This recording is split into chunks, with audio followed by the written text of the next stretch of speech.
Hola, mi nombre es Edna Martínez de Ecocalidad Consulting y hoy vamos a hablar de una bacteria patógena de interés para la inocuidad alimentaria que es la Listeria monocytogenes. La Listeria monocytogenes es una bacteria patógena que puede causar una enfermedad bastante complicada para la salud de las personas y es la listeriosis. La listeriosis puede afectar especialmente a personas que tengan sistemas inmunológicos débiles, a mujeres embarazadas, a recién nacidos o bebés gestantes y a adultos mayores.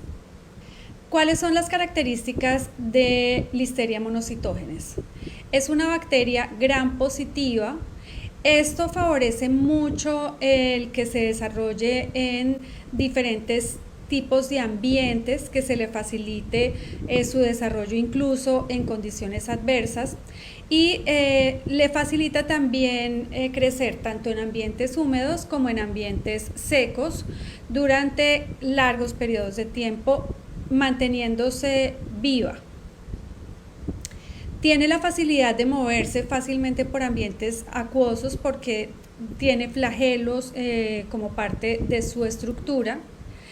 Y adicional a eso, que es el mayor problema de interés para la inocuidad, es que puede llegar a multiplicarse a temperaturas de refrigeración. La Listeria monocytogenes tiene ciertas características en su estructura fisiológica que hacen que se pueda desarrollar en productos que normalmente controlan sus características de inocuidad a través del manejo de temperaturas, por ejemplo, de refrigeración. Recordemos que la temperatura de refrigeración está entre 0 y 4 grados centígrados.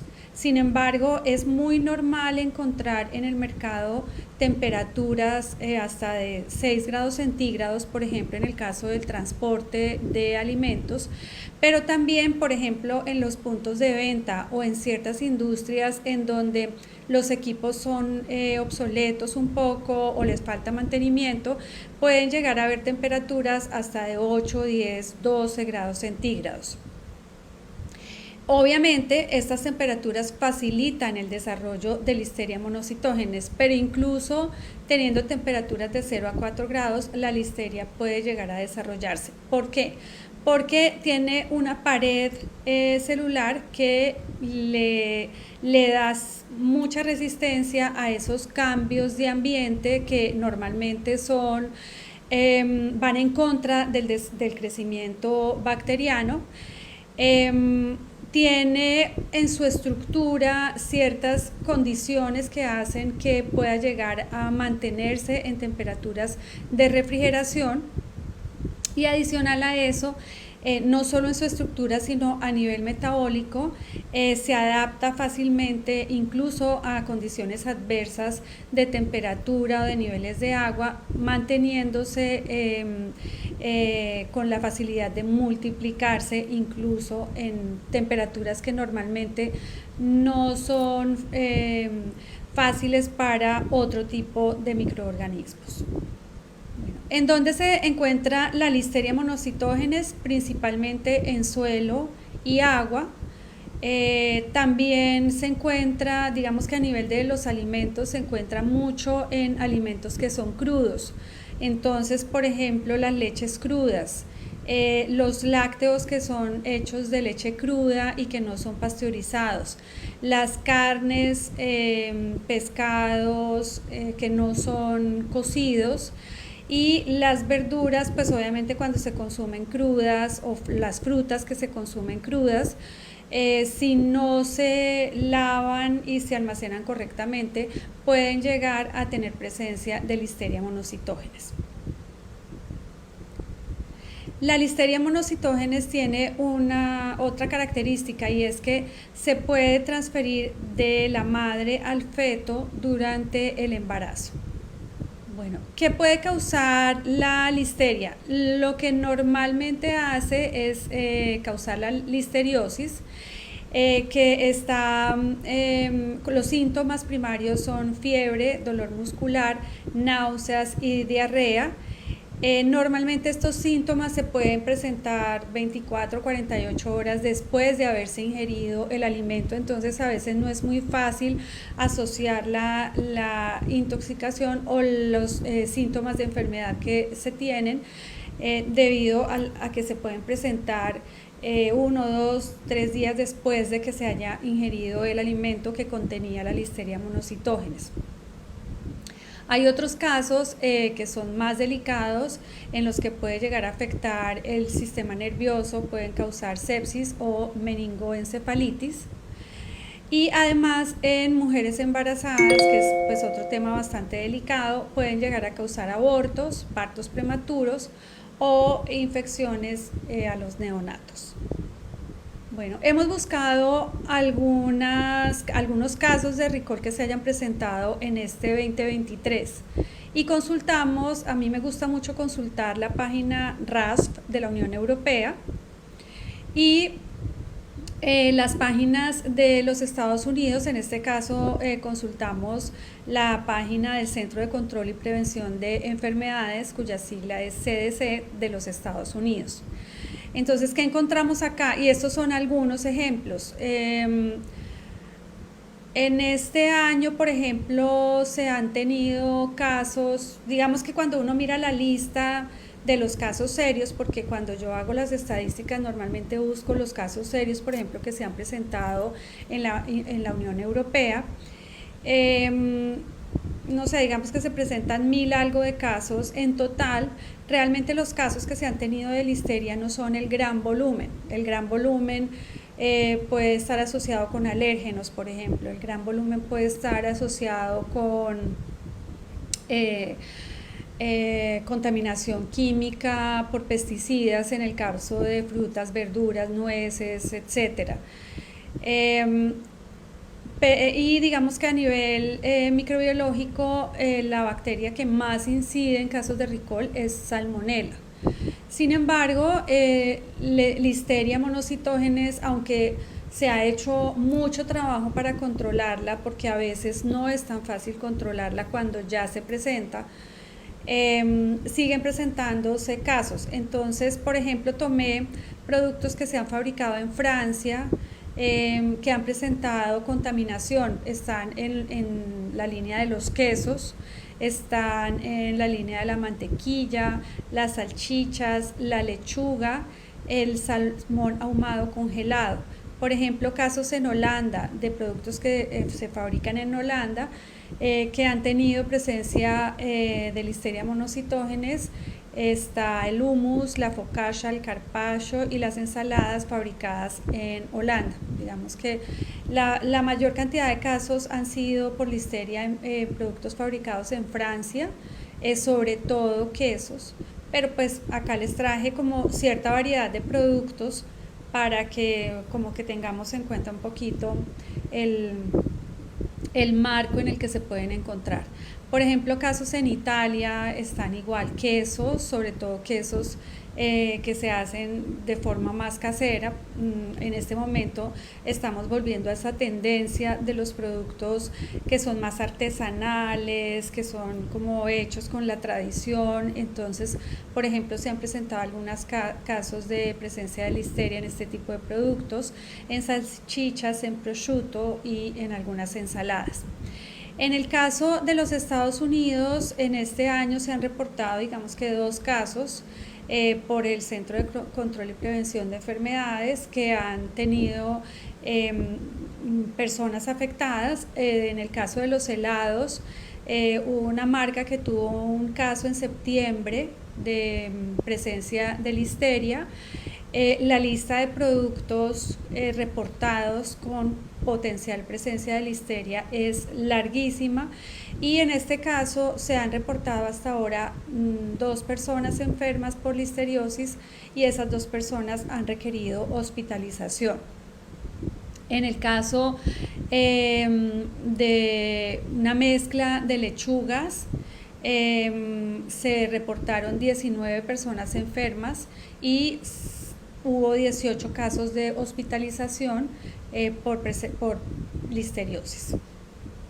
¿Cómo prevenimos la presencia de listeria en los productos que fabricamos si somos si fabricamos productos de potencial riesgo de presencia de listeria? Uno, la higiene personal, el lavado de manos. O sea, el lavado de manos en la industria se recalca muchísimo. Sin embargo, a veces los empleados siguen no haciendo caso a las recomendaciones asociadas con el lavado de manos en cuanto a la rutina, en la forma en que se hace, en cada cuánto se deben hacer los lavados de manos. Seguimos adoleciendo un poco de este tema, aunque la industria ha hecho grandes esfuerzos porque cada vez haya menos posibilidad de que la gente que trabaja en sus empresas obvie esta parte que es tan importante. Sin embargo, si nosotros somos una empresa pequeña o una empresa mediana, o somos una cadena de restaurantes pequeños o tenemos un restaurante, siempre tenemos que reforzarle mucho a las personas que trabajan con nosotros el lavado de manos, que sigan las recomendaciones, que nosotros tengamos las instalaciones adecuadas con los implementos adecuados, que tengan una rutina de lavado de manos, especialmente cuando hagan cierto cambio de funciones o cuando se muevan a ciertas áreas. Y si siempre, por ejemplo, en un restaurante pasa mucho eso, si siempre mantienen como la misma posición, entonces que al menos cada dos horas estén lavándose las manos mínimo, aunque debería ser mucho más frecuente. El caso de los procesos de limpieza y desinfección, obviamente recordemos que los sistemas de gestión nos piden que los protocolos de limpieza y desinfección sean validados. ¿Y esto qué quiere decir? Que nosotros cuando definimos cómo va a ser nuestro proceso de limpieza y desinfección, hacemos ciertas pruebas para verificar que efectivamente este proceso de limpieza y desinfección está bajando el riesgo de presencia de bacterias patógenas en nuestros productos. Entonces, por ejemplo, en el caso de listeria, encontré un artículo, voy a hacer como un resumen general para publicarlo posteriormente, en donde vienen algunas recomendaciones asociadas con los muestreos que nosotros tenemos que hacer en las plantas de procesamiento relacionados con el tema de presencia de ciertas bacterias patógenas, incluyendo la listeria monocitógenes. Ellos hacen en ese artículo una anotación bien importante, y es que hay como cepas de listeria monocitógenes que con nuestra rutina de limpieza y desinfección validada son retirados de las áreas de proceso. Sin embargo, hay otras que son más resistentes. Entonces, si se nos llegan a presentar esas cepas que son más latentes o que crean unos biofilm que son más difíciles de remover, entonces tenemos que revisar y reforzar nuestras rutinas de limpieza y desinfección. Pero siempre recordemos que nuestras rutinas deben ser validadas, lo que significa que hemos comprobado que el riesgo biológico o el riesgo físico o el riesgo químico baja con el protocolo que tenemos implementado.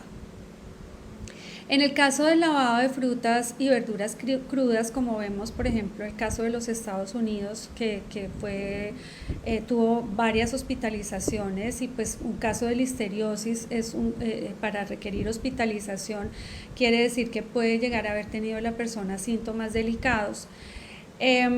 Lo que nos piden es que tengamos un claro protocolo de lavado para frutas y verduras crudas. Normalmente, y ahora más con las tendencias alimenticias, las frutas y verduras pues tratamos de consumirlas sobre todo verduras, con la mínima cocción o sin cocción. Entonces, lo que nos piden, y si por ejemplo su industria es la que, no sé, recolecta frutas y verduras, las lava, las empaca y las distribuye. Entonces debe tener en cuenta que debe hacerse un lavado adecuado de las frutas y verduras asociadas con el negocio que usted tenga, y deben retirarse todas las unidades o las hojas que estén dañadas o que estén secas. Esto es una recomendación bien importante. Obviamente en la dieta cada cual manda, y en este momento también se está fomentando mucho el tema de los alimentos sin procesar o con un mínimo procesamiento. Entonces cada vez vemos que y ciertas culturas tienden más a eso, pues por tradición, que consumen alimentos como carnes o pescados o mariscos crudos, o por ejemplo consumen leches sin pasteurizar o productos lácteos que vienen de leches sin pasteurizar. Entonces acá es importante, si eso es por ejemplo el caso del restaurante que usted maneja o de los productos que usted suministra al mercado, que tenga claro cuál es el origen de estos productos, cómo los han manejado, cómo los han almacenado, cómo los han transportado a nivel de conservación de temperaturas, por ejemplo, y manipulación. Que usted tenga en cuenta cómo han sido manejados en sus instalaciones, igual a nivel de manipulación y a nivel de condiciones de almacenamiento, de tal manera que reduzcan el riesgo de que transmitan, por ejemplo, una contaminación por Listeria monocytogenes al consumidor final. Sin embargo, la mayor recomendación es que pues traten de consumirse productos que tengan al menos una mínima cocción, siguiendo las recomendaciones dadas a nivel internacional por organismos, por ejemplo, como los que tienen los Estados Unidos o la Unión Europea. Y en el caso de las temperaturas de refrigeración, sí tratar de que se mantengan los productos a temperaturas entre los 0 y 4 grados. Pues obviamente la listeria se sigue reproduciendo si se encuentra en un alimento a estas temperaturas, pero si se mantienen unas buenas prácticas de manipulación, unas buenas prácticas de limpieza y desinfección, y pues si su producto tiene cierto tratamiento térmico, la idea es que a estas temperaturas pues también se va a tratar de hacer una conservación de las condiciones de prevención que previamente hemos tenido. O si es el caso de las materias primas, la idea es que los proveedores que manejamos para nuestras materias primas nos den una garantía de manejo de las materias primas que nos suministran, de tal manera que cuando nosotros tengamos el producto almacenado, la materia prima, lo podamos mantener a ciertas condiciones que eviten o prevengan el desarrollo de este tipo de bacterias. Mi nombre es Edna Martínez de Ecocalidad Consulting, y quedamos a su disposición en caso de que ustedes quieran entrenar a su personal, en caso de que tengan dudas sobre cómo implementar ciertas condiciones de inocuidad en su industria, o quieran implementar algún sistema de gestión de inocuidad como FSSC, SQF o IFS. Muchas gracias y hasta luego.